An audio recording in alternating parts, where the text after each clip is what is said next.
اسلام ناظرین، تاریخ ہند میں کچھ خاندان ایسے گزرے ہیں جنہوں نے صرف حکومت نہیں کی بلکہ تاریخ کا دھارا ہی بدل دیا۔ آج ہم بات کریں گے دہلی سلطنت کے ایک ایسے خاندان کی جس نے طاقت بھی دیکھی، ذہانت بھی آزمائی، فلاحی کام بھی کیے اور پھر اپنے فیصلوں کے بوجھ تلے دب کر ہمیشہ کے لیے نشان عبرت بنے۔ یہ ہے تغلق خاندان کی دلچسپ کہانی جس نے 1320 عیسوی سے 1413 عیسوی تک ہندوستان پر راج کیا۔ یہ کہانی مضبوط حکومت کے قیام کی، خطرناک تجربات کی اور ایک دردناک انجام کی۔ ناظرین، جب خلجی سلطنت اندرونی بغاوتوں، نائل حکمرانوں کی غلط پالیسیوں کی وجہ سے انتشار کی شکار ہوئی تو اس وقت دہلی سلطنت کو بچانے کے لیے ایک مضبوط ہاتھ کی اشد ضرورت تھی۔ جہاں سلطان غیاث الدین تغلق، جن کا اصل نام غازی ملک تھا، 1320 عیسوی کو تخت دہلی پر براجمان ہوئے۔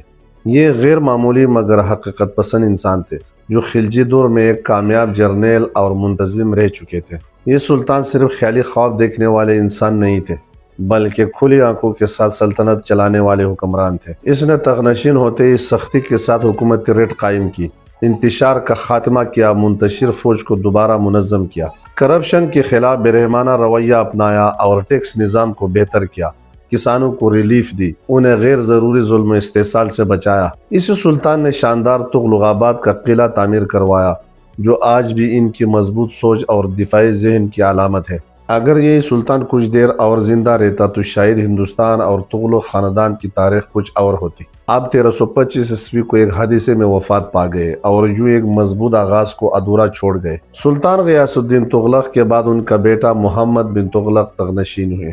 یہ دہلی سلطنت کے سب سے ذہین، تعلیم یافتہ اور نظریاتی حکمران تھے۔ یہ عربی، فارسی، فلسفہ، منطق اور ریاضی میں زبردست مہارت رکھتے تھے، لیکن یہاں معاملہ ذہانت اور علم کا نہیں بلکہ عمل کا تھا، جہاں ان کے مہم جویانہ چند فیصلوں نے دہلی سلطنت کو بہت نقصان پہنچایا۔ محمد بن تغلق نے تغنشین ہوتے ہی کچھ نئے غیر معمولی فیصلے کیے، جن میں دارالحکومت کی دہلی سے دولت آباد کا غیر منطقی فیصلہ بھی شامل ہے، جہاں ہزاروں میل کی زبردستی ہجرت نے ہزاروں لوگوں کو شدید نقصان سے دوچار کیا۔ آخر کار یہ فیصلہ واپس لیا گیا مگر تب تک بہت نقصان ہو چکا تھا۔ سلطان کے نئے فیصلوں میں دوسرا تانبے کے سکے کا اجرا تھا جو ان کے پہلے فیصلے کی طرح بھی ناکامی سے دوچار ہوا۔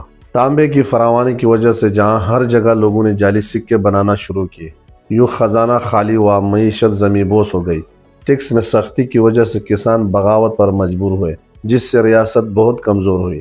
مورخین آج بھی ان کے نئے اقدامات پر بحث کرتے رہتے ہیں کہ محمد بن تغلق اپنے وقت سے آگے تھے یا اپنے نازک دور سے کٹے ہوئے ایک غیر حقیقت پسند حکمران تھے۔ بہرحال 1351 عیسوی کو آپ وفات پا گئے اور یوں نئے تجربات کا ایک دور اختتام کو پہنچا جہاں سلطنت ان کے نئے اقدامات سے تھک چکی تھی۔ محمد بن تغلق کے بعد اسی خاندان کے فیروز شاہ تغلق تغنشین ہوئے جو اپنے پیشرو کی طرح فلسفی نہیں بلکہ ایک حقیقت پسند منتظم تھے۔ جہاں محمد بن تغلق نے سوچا وہاں فیروز شاہ نے اس کو سنبھالا۔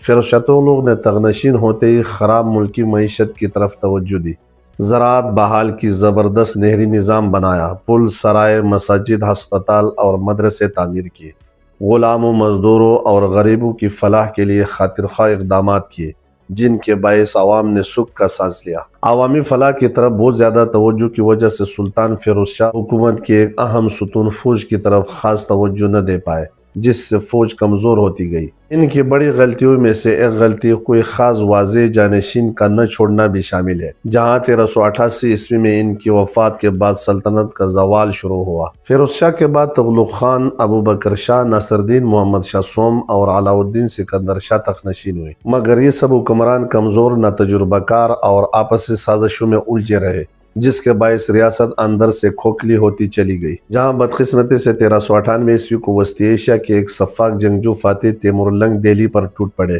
جس نے شہر کے شہر جلا دیے، لاکھوں لوگوں کا قتل عام کیا اور یوں ناصر الدین محمود شاہ کی موت کے ساتھ 1413 عیسوی کو تغلق دہلی سلطنت کا شیرازہ بکھر گیا۔ ناظرین، تغلق خاندان کی طرز حکمرانی سے ہمیں یہ سبق ملتا ہے کہ حکومت چلانے کے لیے صرف ذہانت اور خیالی خواب دیکھنا کافی نہیں ہے بلکہ اس کے ساتھ ساتھ عوامی فلاح کے کام بھی ضروری ہے، جہاں طاقت اور توازن کے بغیر سلطنت باقی نہیں رہتی۔ ناظرین، اگر آپ کو ہماری یہ جامع اور اختصار کے ساتھ حقیقی تاریخی کہانیوں کا سلسلہ پسند آتی ہے تو لائک اور چینل کو سبسکرائب کرنا نہ بھولیے گا۔ آپ کی مثبت رائے ہمارے لیے مشعل راہ ہے، لہٰذا کمنٹس میں اپنی قیمتی رائے بھی ضرور دیجیے۔ ملتے ہیں اگلی ویڈیوز میں، تب تک کے لیے اللہ حافظ۔